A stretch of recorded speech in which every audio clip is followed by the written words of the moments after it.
नमस्कार मु सृष्टि आपण मानक स्वागत करुच्ची मो चैनल मो घर रोसई को।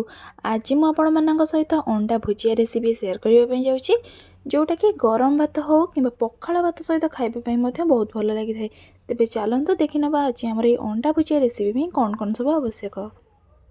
से मुझे 4टी अंडा ये नहीं ता सहित ये नहीं कि कटा पिज कि कटा टमाटो कि कटा धनिया पत्र ता सहित कि कटा कंचा लंका नहीं नहीं स्वाद अनुसार लुण गोटे चामच हल्दी पाउडर गोटे चामच धनिया पाउडर आ गोटे चामच गोलमरीच गुंड को नहीं जाइए।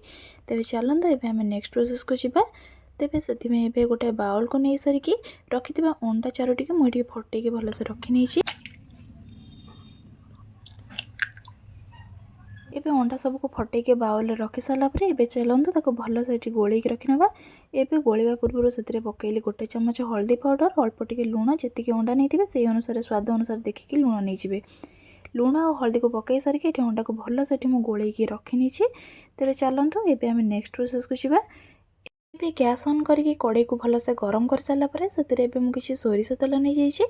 जितेबाला जेकोसी नॉनवेज आइटम मु बनाए सब सोरिष तेल प्रस्तुत करे। आपन को जेकोसी खाइबा तेल पसंद आपड़ नहीं पारे।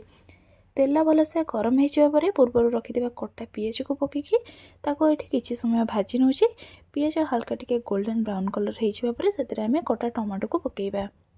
एबे से पकईबा कि कटा कंचा लंका को पिज सहित मिसेकी किसी समय एमती भाजी नवा। लंका और पिज टे भाजी गला एबे से रखि कटा टमाटो को पकईकी किसी समय सीझापी छाड़ीदे। एबे टमाटो और पिज को भाजबा समय टमाटो टे सीझी जावाई से हाफ चामच मु लुण पकई नौ। तो आम पूर्व अंडार लुण पकई से अनुसार अल्प टिके लुण केवल टमाटो ही देदेवे।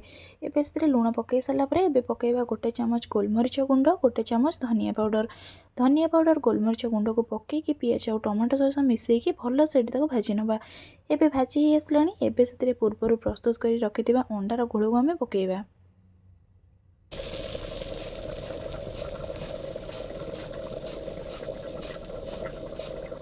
आम लुहा खड़िका गोटे नहीं कि भल से एमती लुहा खड़िका साहाय्य भल से चारिपट को खेल रखि नवा। जितेबाला भी अंडा भुजिया को आपने बनइबे से हाई फ्लेम रखिए जमी अंडाटी आमर बहुत भल से भाजी हो। धीरे धीरे अंडाटी आमर भल से भाजी हो आसलानी। एबे से लुहा खड़िका साहाय्य एमती छोट छोट पीस करके आम काटिकी रखि नवा। तेबे देखिपे मुझे लुहा खड़िका साहाय्य बनाऊँगी आप पूरा सेमती ही बनइबे। ये भाव में बनइले बहुत छोट छोट पीस करके आप भल से अंडा भुजिया को बनई पारे। ए आमर अंडा भुजियाटी प्रस्तुत हो आसलानी। एबे शेष से पूर्वर काटिकी रखि धनिया पत्र को पकईकी किसी समय भाजी नेला परे एबे मु ताको गोटे प्लेट को बाहरी करी नेछि। एबे मु धनिया पत्र रे गार्निश करके सर्व करिछि अंडा भुजिया। केबे थरे आपण माने एई उपाय रे निश्चिंत रूप से अंडा भुजिया रेसिपी को थरे प्रस्तुत करंतु। गरम भात हो कि पखाला भात सहित रेसिपी खाइबा बहुत भल लगी थाए।